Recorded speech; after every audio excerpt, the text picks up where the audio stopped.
एक लड़की पहेली सी। टाइपिंग कोचिंग सेंटर में विजय का पहला दिन था। वह अपनी सीट पर बैठा, तभी उसकी निगाह अपने केबिन के गेट की तरफ गई। लड़की उसकी बगल वाली सीट पर आकर बैठ गई, टाइपराइटर को ठीक किया और टाइप करने में मशगूल हो गई। विजय का मन टाइप करने में नहीं लगा।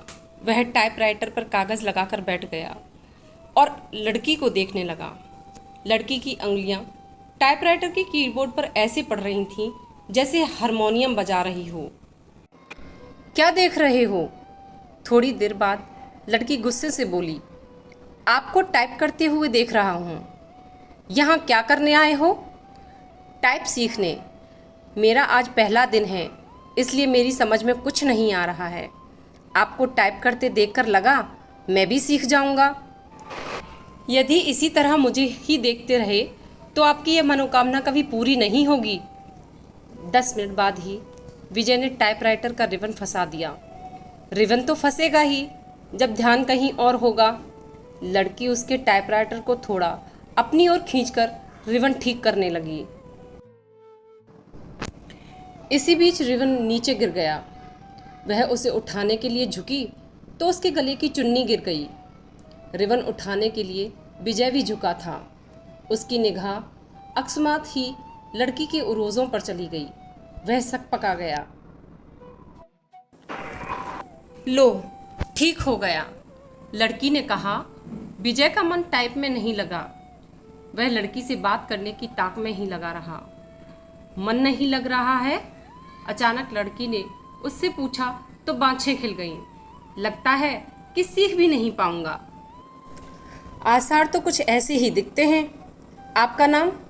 विजय ने बात को बढ़ाने के लिए सवाल कर दिया। सरिता। अच्छा नाम है, लेकिन मुझे इस नाम से नफरत है। क्यों? कोई एक कारण हो तो बताएं।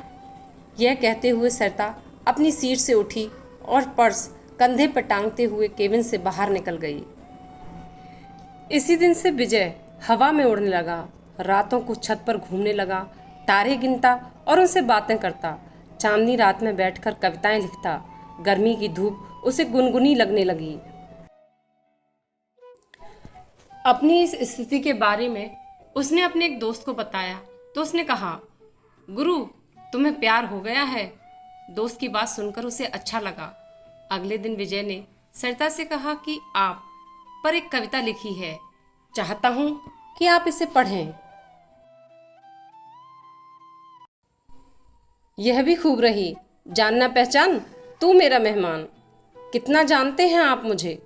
जो भी जानता हूँ उसी आधार पर लिखा हूँ। सरिता उसकी लिखी कविता को पढ़ने लगी। सरिता। कल कल करके बहने वाली जलधारा लोगों की प्यास बुझा। राह में आती है बहुत बाधा, फिर भी मिलती है सागर से। सरिता है तो सागर है जी।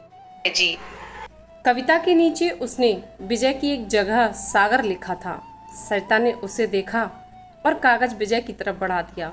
विजय ने कहा कि मैं चाहता हूँ कि आप इसे टाइप कर दें। इसे छपने के लिए भेजना है। सरिता कुछ नहीं बोली, कागज को सामने रखकर टाइप करने लगी। पूछा कि आप कवि हैं? बनने की कोशिश कर रहा हूँ। कवि भगौड़े होते हैं? सरिता ने उसकी ओर देखते हुए कहा। यह आप कैसे कह सकती हैं? मैं समझती हूँ कि आदमी की ज़िंदगी भी एक कविता है। मेरी ज़िंदगी एक कविता है। मेरी ज़िंदगी मुझे अच्छी नहीं लगती, इसलिए कविता भी मुझे अच्छी नहीं लगती। अरे वाह, आप तो कवि हैं। अभी आपने जो कहा वह तो कविता है। कविता नहीं, कविता का प्रलाप है। अगले दिन सरिता जब इंस्टीट्यूट आई तो काफ़ी सजी धजी थी। नया गुलाबी सूट पहने थी। बालों का स्टाइल बदला हुआ था। विजय को सरिता का यह बदला हुआ रूप अच्छा लगा। वह अपनी भावनाओं को दबा नहीं पाया। बोला, काफ़ी सुंदर लग रही हो। जवाब में जब सरिता ने मुस्कुराते हुए थैंक यू का फूल जब उसकी तरफ फेंका तो उसकी इच्छा हुई कि वह खड़ा होकर नाचने लगे और ज़ोर ज़ोर से चिल्लाए कि उसे प्यार हो गया है। वह सरिता को चाहने लगा था, लेकिन सरिता भी उसे चाहती है यह स्पष्ट नहीं था। वह अपनी बेरोजगारी से भी परेशान था। घर वाले शादी के लिए अलग से दबाव डाल रहे थे। लिहाजा एक दिन वह ज्योतिषी के पास चला गया। नौकरी पाने के लिए वह ज्योतिषी से नुस्खे पूछता रहता है। उसने सोचा कि प्रेम पाने के लिए भी ग्रह नक्षत्रों की चाल जान ली जाए। नौकरी के लिए तो ज्योतिषी भी कभी कहता है कि आपकी कुंडली में काल सर्प दोष है, जो आपके शुभ कार्यों में बाधक है। पंडित जी, मेरी कुंडली में प्रेम है कि नहीं? है ना, बहुत है। कुंडली पर सरसरी नजर डालते हुए ज्योतिषी ने कहा, प्रेम विवाह का योग है, लेकिन कुछ बाधाएं हैं। प्रेम विवाह में क्या लफड़ा है गोचर में?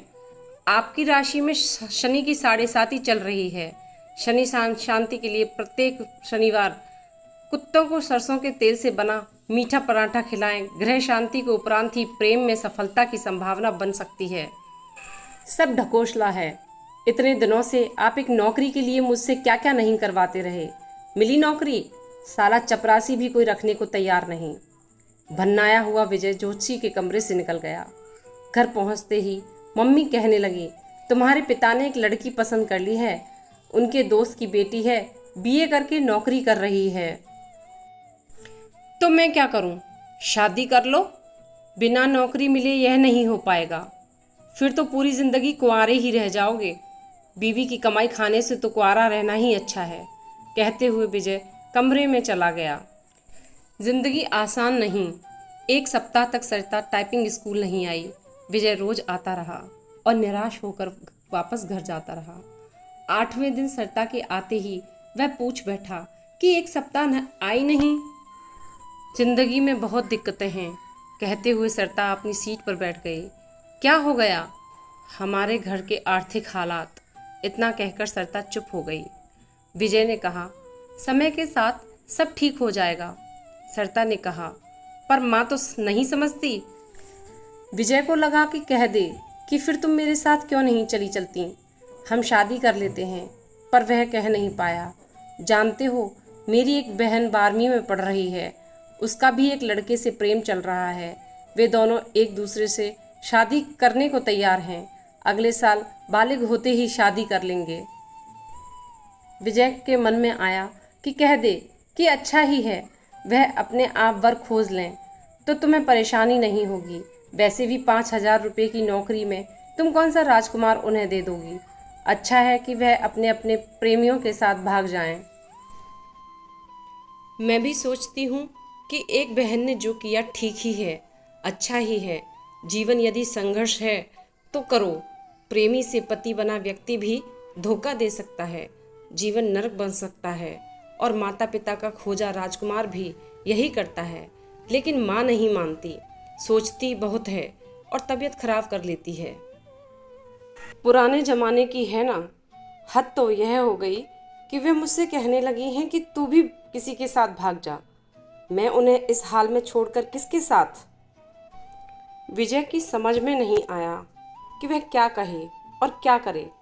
स्थिति को सरिता समझ गई तो खुद पर काबू किया और फिर से टाइप करने लगी। 10 मिनट बाद सरिता उठी और बिना बोले ही चली गई। आसमान में काले बादल घिर आए थे। ऐसे मौसम में भी विजय टाइपिंग स्कूल जाने के लिए तैयार था। वह सरिता से मिलना चाहता था। जब वह घर से निकला तो बूंदाबांदी शुरू हो चुकी थी। फिर भी वह तेज कदमों से टाइपिंग स्कूल की तरफ बढ़ने लगा। कुछ ही दूर गया होगा कि बारिश तेज हो गई।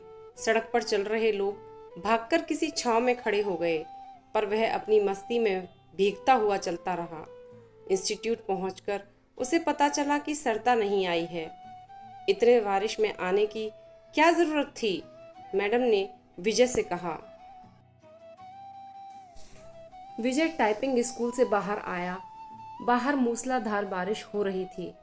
जैसे ही उसने नीचे की ओर कदम रखा, जोर से बिजली चमकी और बादल गरजने लगा।